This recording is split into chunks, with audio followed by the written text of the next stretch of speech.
Amplifier के पीछे ना एक छोटा सा अक्सर नजरअंदाज किया जाने वाला स्विच होता है। यही स्विच यही आलात को बचा भी सकता है और तबाह भी कर सकता है।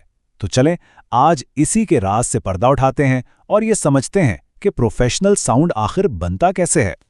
ये शिकायत सुनी सुनी लगती है ना? ये एक बहुत ही आम और सच पूछें तो काफी मायूस कुन मसला है जिसका सामना अक्सर डीजेज और साउंड सिस्टम के मालिकान को होता है। और ज्यादातर लोग यही सोचते हैं कि शायद मसला वॉल्यूम का है। जी हाँ, असल जड़ वाली वॉल्यूम नॉब है ही नहीं, बल्कि यही छोटा सा सेंसिटिविटी स्विच है। इस एक चीज को समझ लेना साउंड सिस्टम की दुनिया को हमेशा के लिए बदल सकता है। तो ये स्विच एक खामोश कातिल कैसे बन जाता है? होता ये है कि इसकी गलत सेटिंग बगैर किसी को पता चले अंदर ही अंदर पूरे सिस्टम को आहिस्ता आहिस्ता खत्म कर रही होती है। देखें, ये सारी अलामतें जैसे आवाज का फटना, एम्पलीफायर पर वो लाल क्लिपिंग लाइट्स का बार बार जलना, स्पीकर्स का जल जाना, ये सब गलत गेन स्ट्रक्चर की निशानियां हैं। और इस सारी कहानी के मरकज में है सेंसिटिविटी सेटिंग। ये सिर्फ आवाज ऊंची या नीची करने का मामला नहीं है, ये आलात की जिंदगी का सवाल है। तो आखिर ये पुरस्रार स्विच है क्या चीज? चलें जरा इस टेक्निकल टर्म को खोलते हैं और देखते हैं कि इसका असल मतलब क्या है। अगर बिल्कुल सादा लफ्जों में समझें तो ये एम्पलीफायर को बताता है कि उसे अपनी पूरी ताकत तक पहुंचने के लिए मिक्सर से कितना सिग्नल सुनना है। सिग्नल जितना कमज़ोर हो और एम्पलीफायर फिर भी पूरी ताकत दे दे, समझें वो उतना ही ज़्यादा हसास यानी सेंसिटिव है। यहाँ सबसे अहम और दिलचस्प बात यह है कि इसका ताल्लुक उल्टा है। जैसे इस टेबल में नज़र आ रहा है 0.775V, जो कि छोटा नंबर है, इसका मतलब है ज़्यादा हसासियत, मतलब इसे पूरी ताकत के लिए बस ज़रा सा सिग्नल चाहिए। जबकि 1.4V जो कि बड़ा नंबर है, इसका मतलब है कम हसासियत, यानी इसे अपनी पूरी ताकत दिखाने के लिए एक मजबूत सिग्नल की ज़रूरत है। अच्छा, इस तस्वुर को और भी आसान बनाने के लिए ना एक बहुत सादा सी मिसाल लेते हैं जिसे हर कोई फौरन समझ जाएगा। ये मिसाल सब कुछ वाजे कर देती है।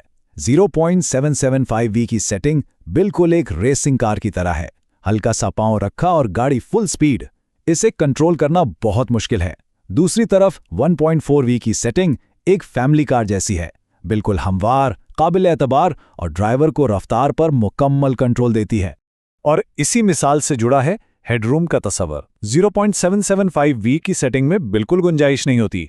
सिग्नल जरा सा भी ऊपर नीचे हुआ और एम्पलीफायर फौरन क्लिप कर जाएगा। लेकिन 1.4V पर बहुत सारा हेडरूम मिलता है, यानी सिग्नल में अचानक आने वाले उतार चढ़ाव को संभालने की जगह जो स्पीकर्स को जलने से बचाती है।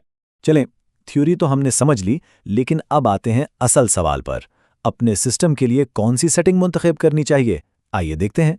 सही इंतखाब के लिए ना ये 3 आसान से कदम हैं। पहला, अपनी ज़रूरत समझें। दूसरा, सही सेटिंग चुनें। और तीसरा, साफ आवाज़ के लिए गेन स्ट्रक्चर बनाएं। ये सिर्फ स्विच घुमाने का काम नहीं है, बल्कि माहौल को समझने का नाम है।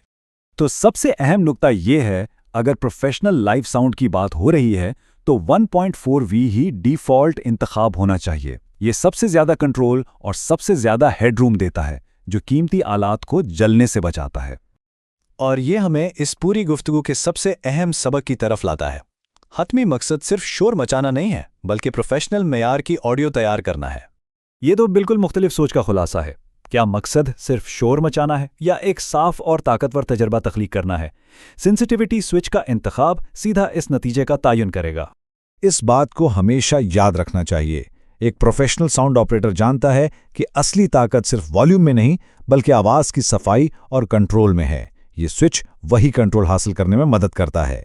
तो अगली बार जब कोई एम्पलीफायर के पीछे इस स्विच को देखे तो उसे खुद से ये सवाल ज़रूर पूछना चाहिए कि क्या सिर्फ वॉल्यूम बढ़ाया जा रहा है या आवाज़ की इंजीनियरिंग की जा रही है, क्योंकि यही सही इंतखाब एक आम डीजे और एक साउंड इंजीनियर में फ़र्क पैदा करता है।